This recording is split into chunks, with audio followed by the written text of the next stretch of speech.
Hello friends, welcome back on pharma capsule. तो friends, हमारी जो फार्मेसी प्रैक्टिस की वन शॉट सीरीज चल रही थी रिवीजन के लिए, मेनली एग्जाम ओरिएंटेड। तो उसका फ्रेंड्स हमारी लास्ट यूनिट रह गई थी। जो यूनिट है फ्रेंड्स हमारी लास्ट यूनिट, इसके अंदर फ्रेंड्स फिफ्थ के अंदर टोटल 3 चैप्टर हैं। Drug store management and inventory control, investigational use of drug, और फ्रेंड्स इसका जो लास्ट चैप्टर है वो हमारा interpretation of clinical laboratory test. तो फ्रेंड्स ये 3 चैप्टर है, तीनों छोटे छोटे चैप्टर फ्रेंड्स, और शॉर्ट नोट्स के जरिए आपको मैं एक ही वीडियो में कवर कराऊंगा। तो फ्रेंड्स आप शुरू करते हैं हमारे ये जो फिफ्थ यूनिट है इसको।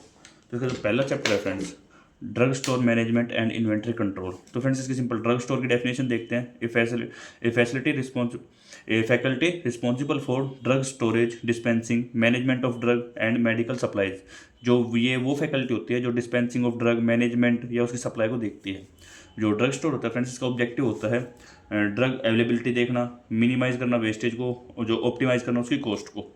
तो इसके बाद फ्रेंड्स आता है हमारा टाइप ऑफ मटेरियल स्टोर्ड, यानी कि जो हमारा ड्रग स्टोर मैनेजमेंट होता है इसके अंदर कौन से मटेरियल होते हैं ड्रग स्टोर के अंदर।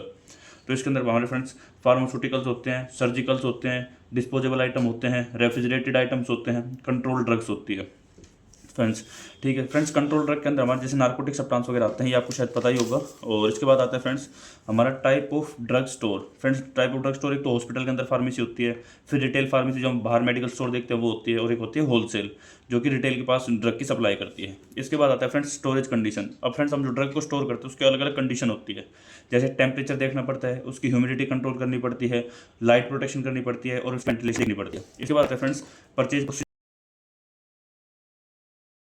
आप कोई सामान खरीदते हैं तो उसको कैसे खरीदते हैं, तो फ्रेंड्स हम देखते हैं कि परचेज का देखते हैं कैसे अलग अलग होलसेलर के पास कि क्या ड्रग्स का रेट चल रहा है, क्या तो सप्लाई दे रहे हैं, उसका सप्लायर का सिलेक्शन का हो जाता है हमारा। फिर उसके ड्रग्स को रिसीव करते हैं, इंस्पेक्ट, इसके आप पॉइंट्स अपने हिसाब से भी कर सकते हैं। इसके बाद आता है friends inventory control. Friends inventory control में कई बार प्रिंसिपल के नाम से पूछा जाता है। अगर इन्वेंट्री कंट्रोल में प्रिंसिपल के नाम से पूछा जाए तो फ्रेंड्स आपको ये 3 पॉइंट ही लिखने हैं। जो कि इन्वेंट्री कंट्रोल के अंदर आता है, ऑप्टिमम स्टॉक होना चाहिए, अवॉइड ओवर स्टॉक, और एंश्योर करना है अवेलेबिलिटी को। ऑप्टिमम स्टॉक यानी फ्रेंड्स एक बैलेंस स्टॉक होना चाहिए, ना ज़्यादा ना कम। अवॉइड करना है ओवर स्टॉक को, और एंश्योर करना है कि ड्रग आपके पास हमेशा अवेलेबल हो। इसके बाद आता है friends procurement and stocking. Friend जो ड्रग का स्टॉक है और जो डिस्पेंस है वो किस तरीके से किया जाता है। फ्रेंड्स स्टॉक करते हैं थेरेपेटिक क्लास को या अल्फाबेटिकल ऑर्डर में, जैसे कि हम नार्कोटिक ड्रग्स को एक जगह स्टोर कर दें, या उसके जो भी हमारे जैसे वोमिटिंग से रिलेटेड जो भी ड्रग्स है उसको एक जगह पर स्टोर कर दें। इस टाइप से फ्रेंड हमको जो ड्रग है वो स्टोर करनी पड़ती है ड्रग स्टोर के अंदर। उसके बाद आता है सेंट्रलाइज प्रोक्योरमेंट। फ्रेंड्स सेंट्रलाइज और डिसेंट्रलाइज, यानी कि अगर हमारा हॉस्पिटल है उसके अंदर सेंट्रलाइज वो होगा फ्रेंड्स जो, यानी कि एक ही फार्मेसी है वो पूरे हॉस्पिटल के अंदर ड्रग सप्लाई कर रही है।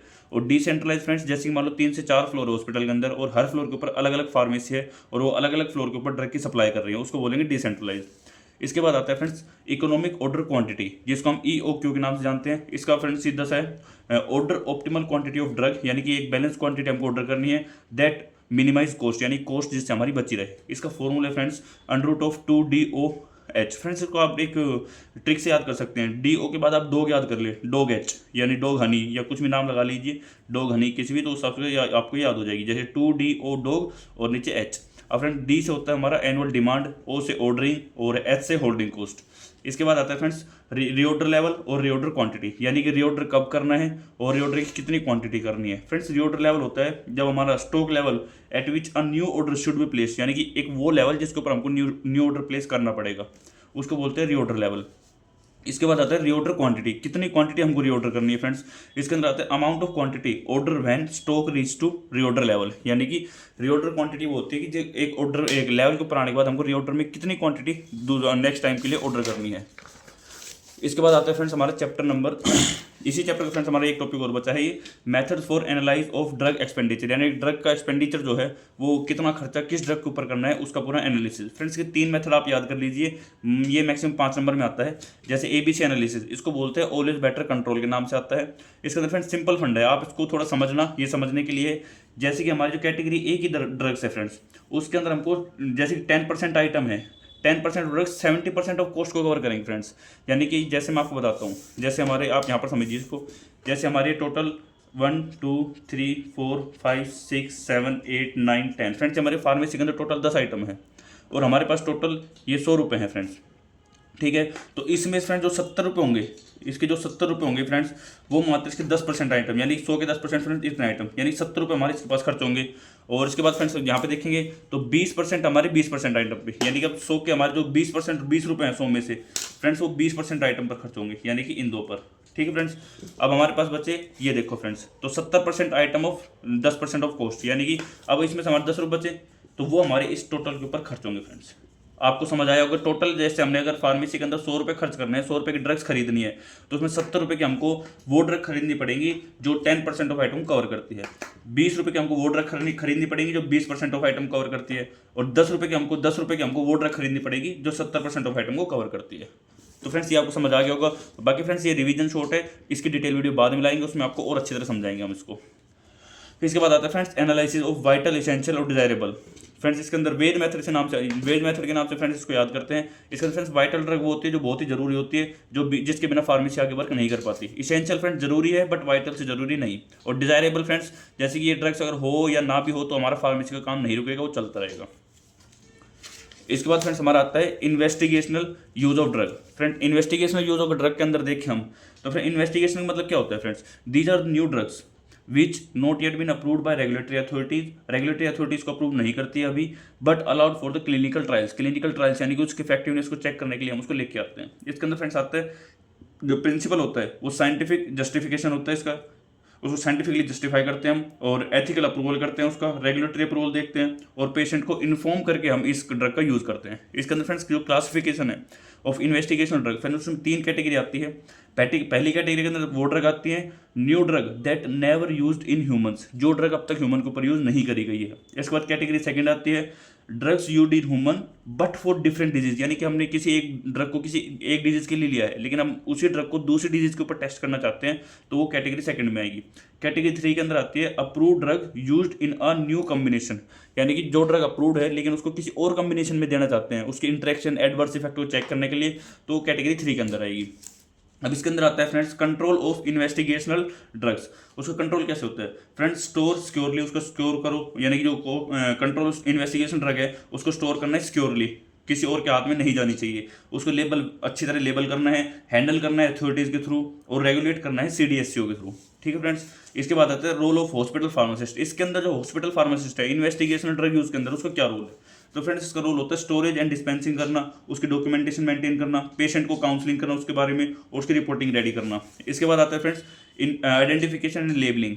जो इन्वेस्टिगेशन रहेगा उसकी आइडेंटिफिकेशन एंड लेबलिंग कैसे की जाती है फ्रेंड्स, उसको क्लियरली लेबल करना है और इंक्लूड करना है उसका बैच नंबर, एक्सपायरी डेट, और जो भी अदर डिटेल है उसके फॉर्मूला वगैरह वो सब फ्रेंड्स हमको मेंशन करना है। इसके बाद आता है फ्रेंड्स इसके अंदर दो जो एडवाइजरी कमेटी है वो काम करती है। 2 कमेटी कौन से फ्रेंड्स, एक तो IRB है इन्वेस्टिगेशनल रिव्यू बोर्ड, और एक होता है IEC इन्वेस्टिगेशनल एथिक कमेटी। ये 2 कमेटी होते हैं फ्रेंड्स जो इन्वेस्टिगेशन ड्रग के अंदर काम करती है। और फ्रेंड्स इसकी इन दोनों की रिस्पॉन्सिबिलिटी क्या होती है, इनकी रिस्पॉन्सिबिलिटी होती है फ्रेंड्स रिव्यू ट्रायल्स को रिव्यू करना, मॉनिटर करना प्रोग्रेस को, और पेशेंट की सेफ्टी को देखना।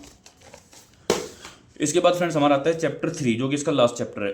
फ्रेंड्स इसके अंदर आता है interpretation of clinical laboratory test, या फिर क्लिनिकल जो लेबोरेटरी टेस्ट होते हैं वो किस हिसाब से ड्रग्स के लिए कैसे किए जाते हैं। इसके अंदर फ्रेंड्स तीन ही पॉइंट है, 1, 2 और 3, और ये आपको कंप्लीट याद नहीं करने। मैंने ये रेंज आपको समझाने के लिए लिखी है, आपको ये रेंज याद नहीं करनी है, एग्जाम के अंदर डायरेक्ट नाम पूछे जाते हैं। तो फ्रेंड्स जैसे blood chemistry, study of various parameter of blood to assess organ function, organ के फंक्शन को चेक करने के लिए डिफरेंट टाइप के जो ब्लड टेस्ट होते हैं वो देख रहे हैं, जैसे glucose test, blood urea test, serum enzyme, और इलेक्ट्रोलाइट के टेस्ट जैसे सोडियम का टेस्ट, पोटेशियम का टेस्ट, कैल्शियम का टेस्ट। ये इनका अमाउंट है फ्रेंड्स, याद मत करना, एग्जाम में नहीं आते, फिर मैंने आपको दे दिया अगर कोई याद करना चाहे तो। इसके बाद आते हैं hematology. Friends study of heme मतलब ब्लड होता है friends, study of blood cells to detect infection disorder. इसके अंदर कौन से टेस्ट है, hemoglobin, RBC count, WBC count, platelet test. इनकी रेंज फ्रेंड्स ये है। इसके बाद आता है friends urinalysis, provide information about renal function, infection, hydration. Friends renal का मतलब आप किडनी याद कर लीजिए, किडनी के फंक्शन, उसके इन्फेक्शन, उसके हाइड्रेशन से रिलेटेड। इसके अंदर टेस्ट आते हैं pH का टेस्ट करना, उसके कलर का टेस्ट करना जो कि पेड येलो होता है, प्रोटीन का टेस्ट करना नेगेटिव, ग्लूकोज का नेगेटिव, कीटोन का नेगेटिव, और ब्लड का नेगेटिव। फ्रेंड्स आपको ओनली इनके टेस्ट के नाम याद करना, डिटेल याद मत करना, नहीं आते एग्जाम में, डायरेक्ट नाम पूछे जाते हैं। तो फ्रेंड्स ये थे आपको 3rd यूनिट का 1 शॉट। आई होप कि आपको समझ आया होगा। तो फ्रेंड्स इसी टाइप की हम हर क्लास के लिए, हर सेमेस्टर के लिए प्रॉपर वन शॉट बना रहे हैं। प्लीज़ आप इस चैनल को सब्सक्राइब कर ले। ये चैप्टर हमारा, ये जो सब्जेक्ट है हॉस्पिटल फार्मेसी, ये आज हमारा कंप्लीट होता है। अब हम इसके बाद नेक्स्ट चैप्टर, जो नेक्स्ट सब्जेक्ट स्टार्ट करेंगे, उसकी हमने पोस्ट डाली हुई है। आप बता दीजिए जो भी आपको स्टार्ट करवाना है, और इस वीडियो के नीचे कमेंट करें कि वीडियो आपको सही लग रही है, इसके अंदर कोई प्रॉब्लम आ रही है। हम जो भी आपको प्रॉब्लम आ रही है वो बताएं, हम उसको इम्प्रूव करेंगे। Thank you friends to connected with us Pharma Capsule. Thank you.